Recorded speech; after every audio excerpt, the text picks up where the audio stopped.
बिस्मिल्लाहिर्रहमानिर्रहीम अस्सलाम वालेकुम। लव बर्ड्स हॉबी का जो सबसे बेहतरीन सरमाया होता है वो हमने जो ताल्लुक कमाया वो ये है। मैं आज लाहौर आया था तो मेरी कोशिश थी कि मैं लाहौर में जो बड़े ब्रीडर्स हैं मैं उनकी तरफ जाऊं और उनसे रिक्वेस्ट करूं कि वो टाइम दें। मैं आज इस दोस्त के पास आया हूं, माशाल्लाह डन फैलो की ब्रीड के हवाले से इनका बड़ा नाम है। मैं अगर ये इनको डन फैलो किंग का कहूँ तो ये गलत नहीं होगा। इन्होंने माशाल्लाह डन फैलो की बेहतरीन ब्रीड करवाई और आज ये माशाल्लाह डन फैलो के अलावा जितनी लेटेस्ट म्यूटेशन है उसके ये बेहतरीन ब्रीडर हैं। आज मैं मौजूद हूँ जनाब उमैर चौहान साहब के पास। आपकी मुलाकात करवाते हैं उमैर चौहान भाई से। जी उमैर भाई, बहुत शुक्रिया आपने टाइम दिया। सबसे पहले तो अपने मुतालिक बताएं कि आप बर्ड्स के अलावा आपका क्या शुगल क्या है, क्या करते हैं, बिजनेस क्या है आपका। पहले तो आपने अपना तारुफ करवाना है। अस्सलाम वालेकुम। ताहिर भाई, एक तो आपका बहुत शुक्रिया। आप फैसलाबाद से आए और आपसे काफ़ी दफ़ा गाए बगाए फ़ोन पे ही बात होती थी। बड़े प्यारे इंसान हैं आप, तो अल्लाह ताला आपको इसी तरह खुश रखे। तो और असल में मैं बेसिकली प्रोफेशनल सिविल इंजीनियर हूँ और फिर मैं गवर्नमेंट में जॉब भी करता रहा। और 2002 से मैं अपना जो मेरा प्रोफेशन है सिविल इंजीनियर उसका, कंस्ट्रक्शन का, और साथ में फिर रियल स्टेट का काम करता रहा। अब तकरीबन मैं रियल स्टेट में कन्वर्ट हो चुका हूँ। तो 2002 से मैं अपना ये बिज़नेस कर रहा हूँ। उमैर भाई ये बताएं कि लव बर्ड्स में कब से हैं आप। ताहिर भाई, ये बर्ड्स का तो शुरू से ही था, और लव बर्ड ख़ासतौर पे मैंने 2013-14 में मैंने अल्बाइनो वगैरह लेने शुरू किया था। उससे पहले बड़े बर्ड्स थे मेरे पास, ग्रे पैरट्स और रिंग नेक्स वगैरह थे। 2010 से 11 से मैं ये रख रहा था। और उसके बाद 2013-14 में मेरा ख्याल मैंने अल्बाइनो रखने शुरू किए। और उसके बाद जब ये म्यूटेशन 2017 में 16 में जब आई, तो फिर मैंने वहाँ से ये रखनी शुरू कर दी थी म्यूटेशन। हमने तो ये सुना है कि लोग छोटे बर्ड से बड़े बर्ड की तरफ शिफ्ट होते हैं। आप बड़े बर्ड से छोटे बर्ड की तरफ क्यों मुंतकिल हो गए। नहीं ताहिर भाई, मैं शिफ्ट नहीं हुआ। मैं अभी भी बड़ा बर्ड पसंद करता हूँ, छोटा भी करता हूँ। और मैं बेसिकली एक हॉबीइस्ट हूँ। मैंने ग्रे पैरट भी रखे, और वो उस वक्त देखें, उस वक्त अर्निंग के पॉइंट ऑफ व्यू से नहीं रखे थे। उसको बर्ड को आप ब्रीड करा के जो सेटिस्फेक्शन आपको मिलती है ना, वो एक वो फीलिंग एक ब्रीडर को ही पता होती है। तो वो तब मैंने ये बड़े बर्ड रखे थे, फिर छोटे बर्ड रखे। उसके बाद अब आके मैंने कुछ ख़त्म किए हैं बड़े बर्ड ना, क्योंकि उसके छोटे बर्ड्स के साथ रखना, यानी साथ वाले बेशक शेड में थे, लेकिन वो प्रॉब्लम्स क्रिएट करते हैं। लव बर्ड सेंसिटिव बर्ड है, और इसमें उसमें उसकी और तरह प्रोटोकॉल्स हैं, इसके और हैं। तो थोड़ा सा वो मैंने किया। लेकिन लव बर्ड की खूबसूरती ये है, अब मैं बताता हूँ। मैंने बड़े बर्ड भी रखे और कॉकाटेल भी रखे। लव बर्ड की खूबसूरती ये है कि जो इसमें जो म्यूटेशंस आई हैं, वो आपको इतना इंस्पायर करती हैं। आप नई नई किस्म की म्यूटेशंस बनाते हैं, उसमें से आउटकम्स अपने रिजल्ट लेते हैं। फिर उस पर स्टैंडर्ड्स हैं, उसमें साइजेस हैं, उसमें कलरिंग है। वो इतनी चीज़ें ये सारी आपको फैसिनेट करती हैं। और एक तो आप उसको उसमें डेवलप रहता है बंदे का। ट्रस्ट भी डेवलप रहता है, आप हॉबी को बहुत ज़्यादा इंजॉय करते हैं।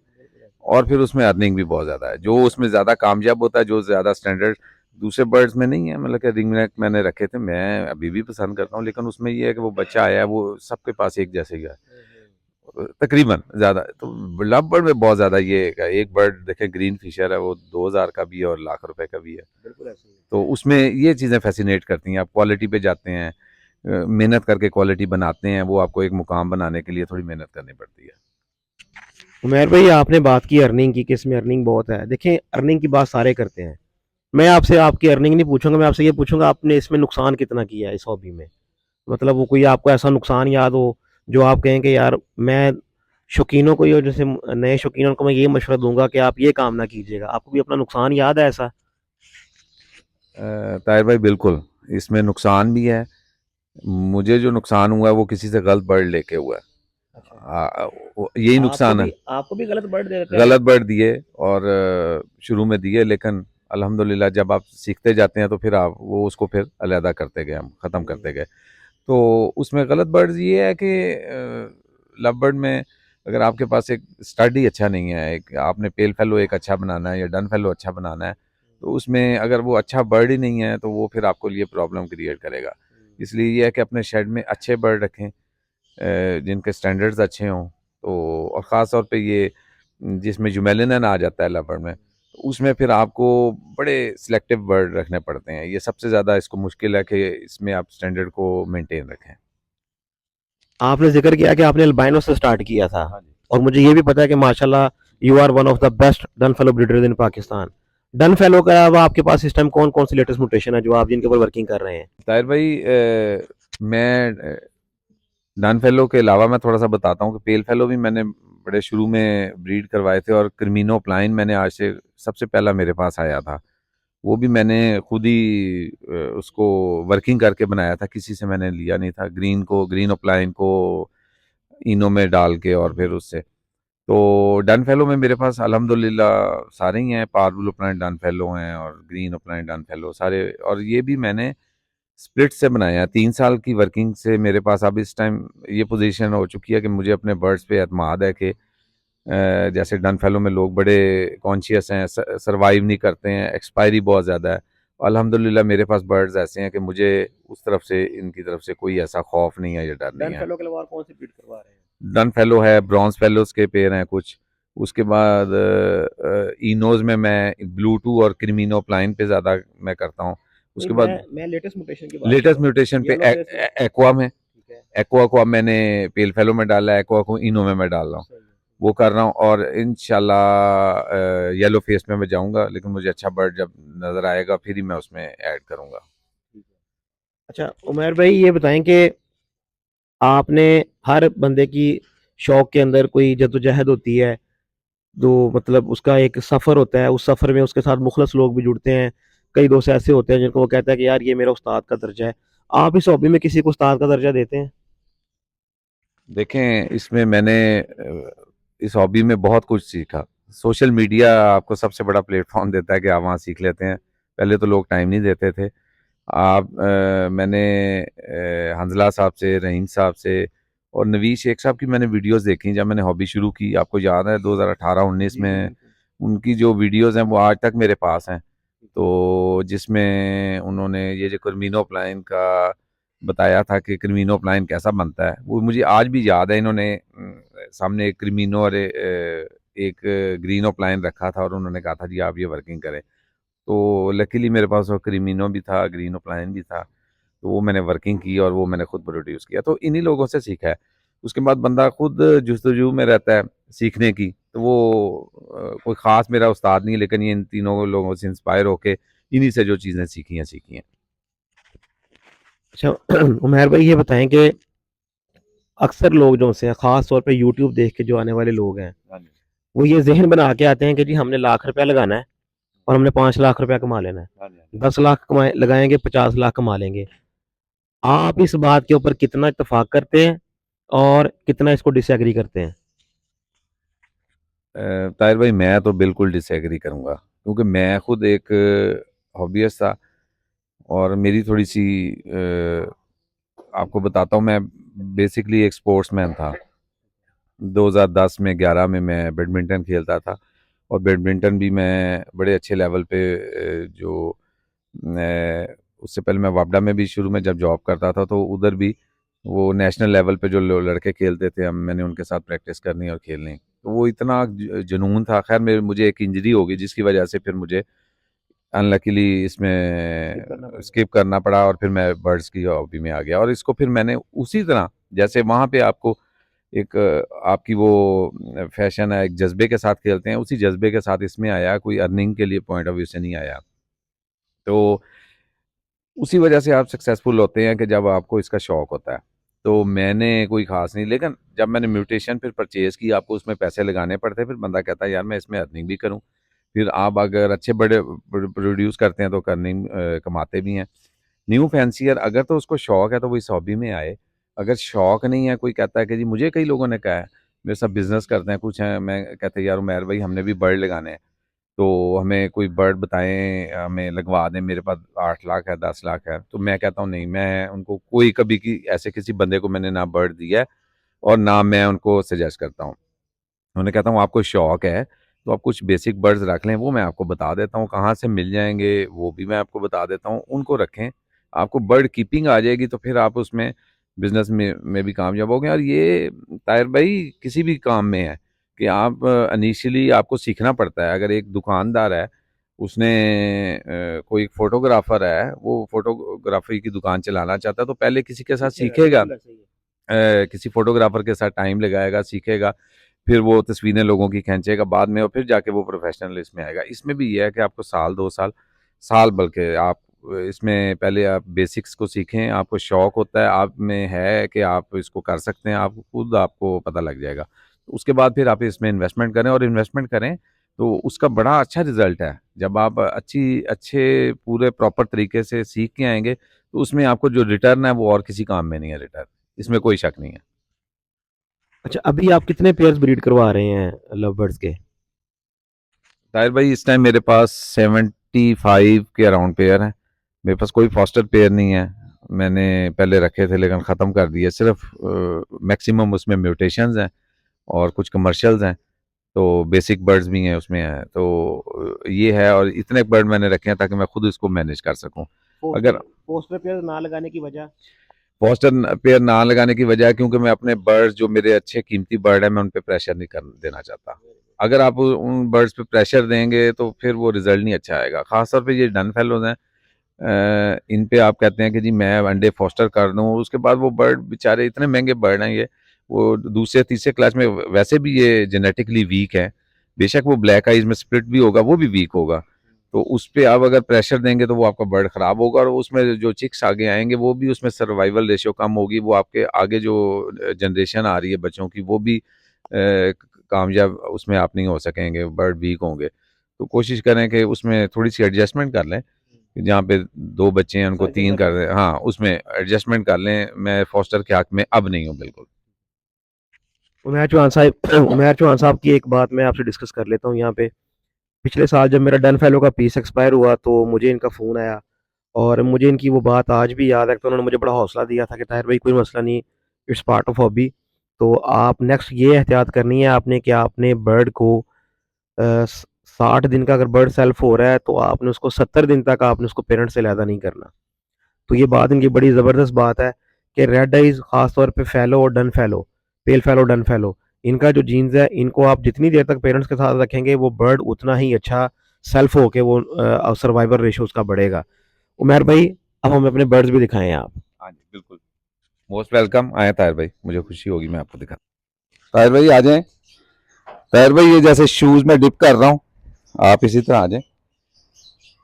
हम सारे एविकल्चरिस्ट हैं, और एविकल्चरिस्ट की बेसिक जो चीज़ है वो एसओपीज है। बहुत ज़बरदस्त बात की आपने, मुझे बड़ा अच्छा लगा आपका ये अमल देख के। बर्ड्स की केयर हमसे ज़्यादा किसी ने नहीं करनी। बिल्कुल सर, बिल्कुल। ये हम चीज़ ये सीखेंगे नहीं तो हम एग्रीकल्चर से कामयाब नहीं बन सकते।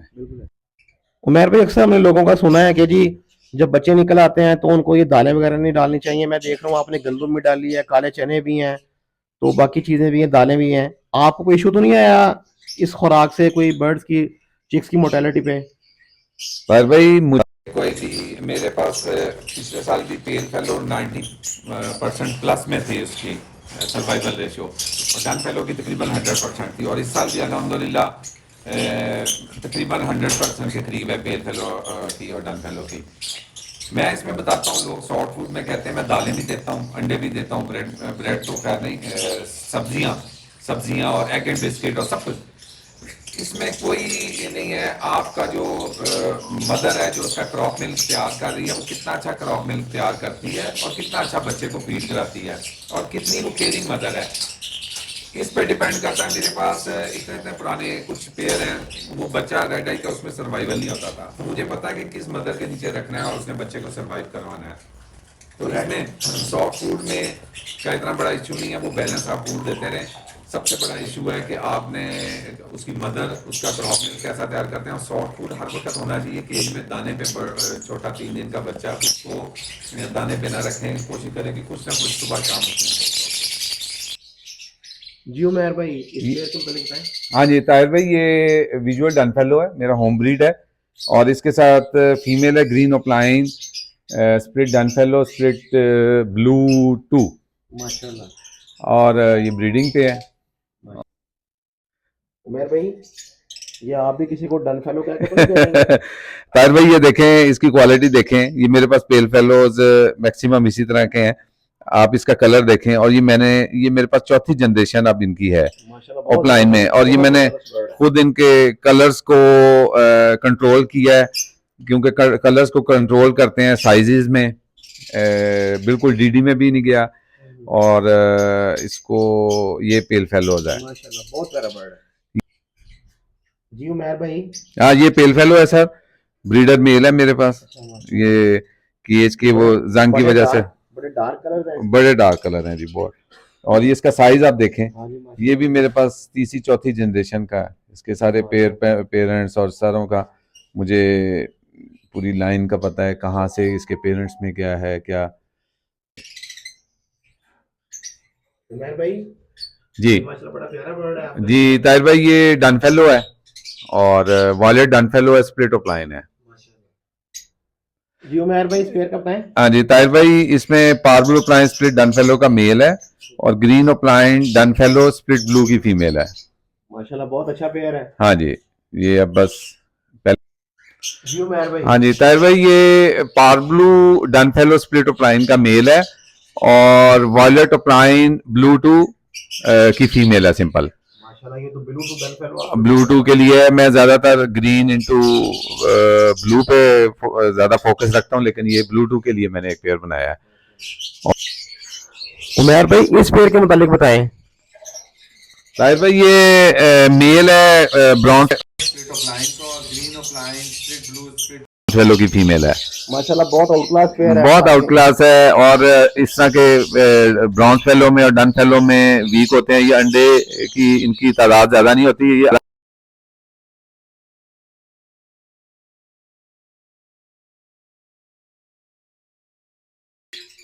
अच्छा मैं तो मुझे ये बताएं कि आपके पास स्प्लिट टू स्प्लिट की कितने पेयरिंग हुई हुई है? स्प्लिट इनटू स्प्लिट के साथ हैं कोई 5-6 पेयर हैं, और पॉसिबल इनटू स्प्लिट के भी 3-4 पेयर हैं, और स्प्लिट इनटू पॉसिबल की ये सारी पूरी लाइन पॉसिबल डन फेलोज की है। अच्छा पॉसिबल इनटू पॉसिबल की पेयरिंग को आप रिकमेंड करते हैं? बिल्कुल मैं रिकमेंड करता हूँ। वो उसमें ये है कि अगर आपके पास पॉसिबल के बर्ड्स पड़े हैं तो उनको जाया ना करें। पॉसिबल बर्ड आप जब रेड आई में हैं तो उनको जाया करने का आपको फायदा नहीं है, क्योंकि वो आपके घर के बर्ड हैं। आपको पता है कि ये कंफर्म पॉसिबल हैं, और उनको आप यूटिलाइज करें। अब मैंने जो मेरे पास बचे थे मैंने सेल नहीं किए, मैंने पॉसिबल लगाए हैं। अब ये 9 पेयर हैं, इसमें से 3 पेयरों की ब्रीड आ चुकी है, और उनमें से एक पेयर कंफर्म हो चुका है। अच्छा मैं भी मुझे ये बताएं कि लास्ट ईयर आपने कितने डन फेलो प्रोड्यूस करवाए थे? कोई 10 से 12। आपने उनमें से होल्ड कितने की और सेल कितने की है? सेल सर मैंने कुछ 3-4 की है, बाकी मैंने सारे होल्ड किए। मिनिमम प्राइस किस प्राइस पे सेल की है? तकरीबन वही अंदाजा पार्बल ऑफलाइन डन फेलो 8 लाख का, 8.5 लाख का, और green offline done fellow 7-7.5 lakh इस का। दफा क्या रेट एक्सपेक्टेड है? शायद भाई अभी तो रेट का आइडिया मार्केट से ही होगा कि क्या है, लेकिन ये है कि डन फेलो प्रोड्यूस करना मुश्किल है, और लोकल डन फेलो की डिमांड रहेगी। मुझे पता है ना कि लोकल डन फेलो जो यहाँ पे ब्रीड हुआ है, जो आपके सामने तैयार हुआ है, और हमने फ्लाइट में उसको तैयार भी किया है, जो उसके पेरेंट्स को है, और वो क्या कैरी कर रहे हैं, स्ट्रॉन्ग बर्ड्स हैं। आपके डन फेलो एक्सपायर भी हुए हैं? मेरे पास विजुअल डन फेलो जो बाहर से लिया था वही एक्सपायर आज तक हुआ है, उसके अलावा कोई डन फेलो नहीं हुआ। कितने का था जो आपका बर्ड एक्सपायर हुआ था? वो 11.5 लाख का। नए शौकीन के लिए अगर पहला झटका ही 11.5 लाख का लगेगा, वो कभी भी शौक में सर्वाइव नहीं कर सकेगा। अगर आप उमर भाई की आज की मेहनत देख रहे हैं, उसके पीछे उनकी 10-15 साल की मेहनत है। मैं हमेशा यही कहता हूँ कि जिसने भी शौक में आना है उसने अपने आप को ग्रेजुअली अपग्रेड करेगा तो कामयाब होगा।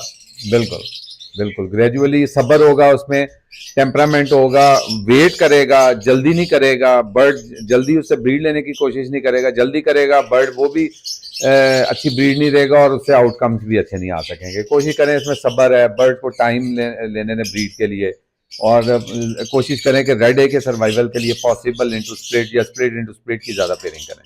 मैं भाई बहुत शुक्रिया, थैंक यू सो मच। आपका बहुत बहुत शुक्रिया, आप फैसलाबाद से आए, बहुत शुक्रिया, thank you so much. Thank you. और एक दफा फिर सबको मेरी तरफ से सलाम, और ताहिर भाई को बहुत शुक्रिया, बहुत शुक्रिया, थैंक यू सो मच।